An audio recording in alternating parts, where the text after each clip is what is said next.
Hello, this is Cathy Cassidy. I'm here to read you another chapter from Scarlett, and I really hope you're going to enjoy it. Today's shout outs are for Rachel, Eden and Lara. Eden and Lara made sure their mum had the most amazing birthday, and yeah, just to say we miss them all. And somebody else that I'm really missing at the moment is Caitlin and Isaac, my daughter and her boyfriend, and I know that they're listening, they're kind of binge listening and watching to the story from their boat in Cornwall, so hi to you. And here we go, we are now on chapter 17 of Scarlett. So, later, Kian walks me home along the lane, leading midnight behind us. He's stuck a sprig of velvet green leaves behind my ear, so the whole world smells fresh and cool and good enough to eat.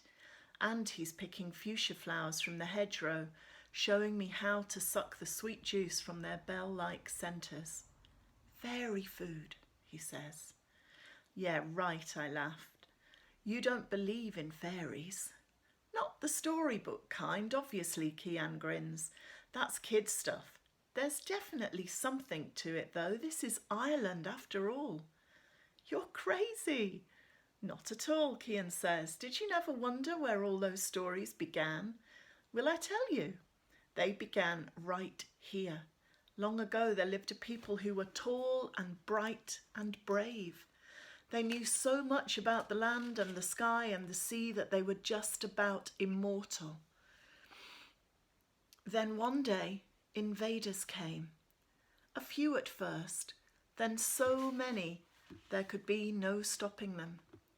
They were ordinary folk, farmers, fishermen, soldiers, and they became the Irish people. What happened to the first lot? I ask. They couldn't leave and they wouldn't fight, Kian tells me, so they decided to live alongside the newcomers but hidden away, like shadows. It was like two worlds existing alongside each other, one real, one magical. The ordinary people could sense that they were there, and sometimes they'd leave offerings, ask for favours, especially at places where the veil between the two worlds was thin. That's what the wishing tree is all about. My eyes are wide. You're winding me up, right? I ask. You don't really expect me to believe in that rubbish? No way. Kian laughs. Come on, everybody's got to believe in a little bit of magic. He takes my hand and squeezes it tight, and I think of rainbows, the loch glinting in the moonlight, a dark velvet sky sprinkled with stars. I think of a boy with tanned skin, raggedy hair, a boy who laughs and takes risks and tells tall stories. And I know that there's more than one kind of magic. See, Scarlett, Kian whispers, and I slip inside the gate with mint and fuchsia flowers in my hair and a smile as wide as Loch Coil. Holly is on the tyre swing, her back to me, her hair in bunches flying out behind her. She looks like something out of a TV ad for washing powder, squeaky clean and seriously cute. Then she looks over her shoulder and I see that she's been at my makeup. She has painted her lips black, streaked purple blusher across her freckled cheeks. Scary. Hi, Scarlett, she shouts, waving. Hi, Holes. I look back over my shoulder, but there's no sign of Kian or Midnight. They've melted away, disappeared back into the woods. I wander inside, pulling the mint and the fuchsias from my hair to bunch up like a posy. Clare is at the sink rinsing strawberries from the garden. She puts the fruit down to rub her back, and I try hard to hate her, dislike her even, but somehow I can't. She turns to me smiling, cradling her tummy beneath the apron, and I hand her the mint and fuchsia posy. Lovely, she says, wild mint. I wonder what that would be like with the strawberries. Did you have a good day then? Good day, I tell her. Great day, Clare. And then I do something neither of us expects. I hug her quickly, shyly, because she may be my wicked stepmother, but she cares about me. I know she does. She has been infuriatingly kind and patient. She has let me shout and sulk and rage and tried her best to understand. I am the stepdaughter from hell, pitched up out of the blue to mess up her quiet little life. I guess I am the last thing that she needs right now, jumping out of windows, running away, turning her goody two-shoes kid into a black lipsticked mini-me. The funny thing is that in spite of everything, Claire makes me feel like she's glad I'm around. As I pull away, I see that her blue eyes are misty with tears. "Oh, Scarlett," she says, "that's great. I'm so glad." "Did I miss something?" Dad asks, mooching through from his study. "Scarlett, what happened?" "Nothing happened, Dad," I say, and watch his face come to life, because it's the first time I've called him Dad out loud in almost 3 years.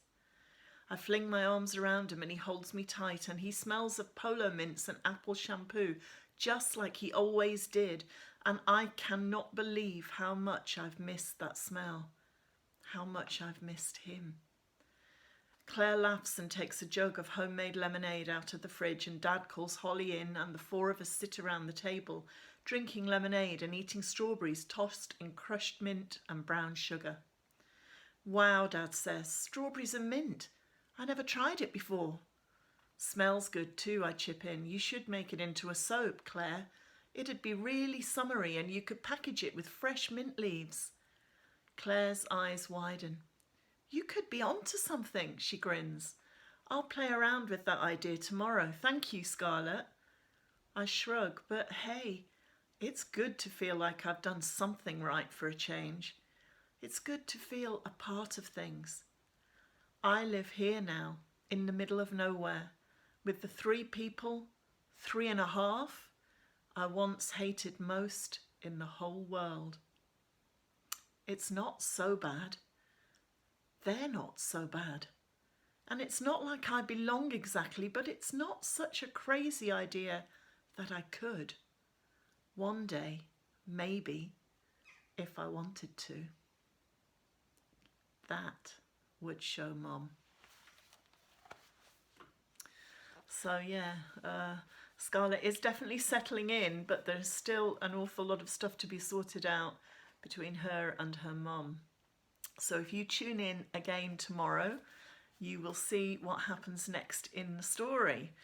And I'm not sure if anybody has kind of noticed what is just to the side of me as I've been reading this story to you, but anybody who paid attention to the end of the very first chapter of Scarlett will remember that I shared my disastrous scone baking attempt and showed you, and also told you how disgusting they tasted.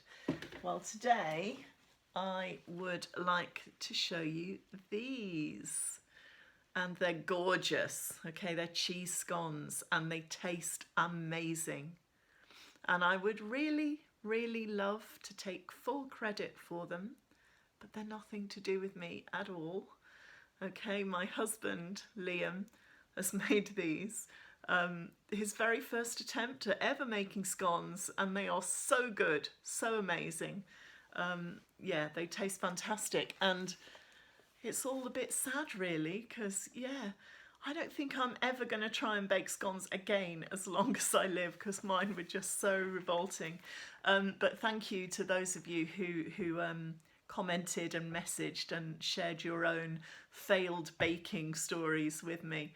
But yeah, I think I'm going to leave all the baking, all the cooking to my husband from now on, because he's clearly so good at it. Yeah, let me know what you have been getting up to in lockdown, and what sort of things you've maybe discovered that you're good at, or else really not good at, like me and the scones. I hope that you will tune in tomorrow and stick with us for the next chapter.